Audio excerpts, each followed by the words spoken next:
La liberté est dans la Déclaration des droits de l'homme et du citoyen. Alors, on ne peut pas la contester. Ne va pas si vite. Déjà, tu parles de ce que tu connais. Ton pays. Dans les autres, c'est si différent. Oui, je vais te montrer un exemple. L'Afghanistan. En août 2021, après presque 20 ans de guerre, les talibans ont pris le pouvoir du pays et ont par la même occasion banni la liberté.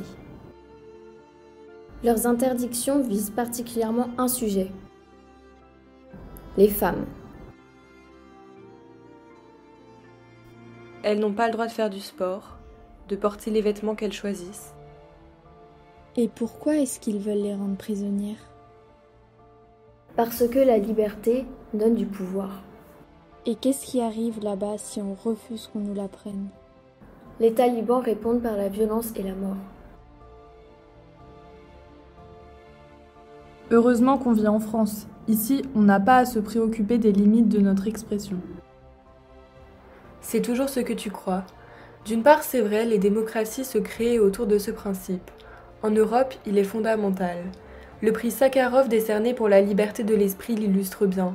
Mais parfois, les attaques proviennent de l'extérieur. C'est le cas des attentats terroristes, comme celui de Charlie Hebdo en 2015. Le journal a été accusé d'outrage à la religion et aux divinités, de blasphème.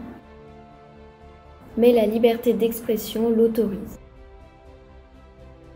Le but des attentats, c'est de faire peur. Peur pour ne plus exprimer nos pensées, nos opinions. Peur pour se taire. Face à ça, la bonne réponse, c'est de lutter. Lutter pour continuer de vivre sans se poser de questions sur ce qui peut être dit. Lutter pour rester libre. En France et en Afghanistan, comme partout dans le monde, la liberté doit être défendue, en manifestant pour nos droits et en honorant ceux qui en ont été privés. Alors la liberté n'est pas acquise?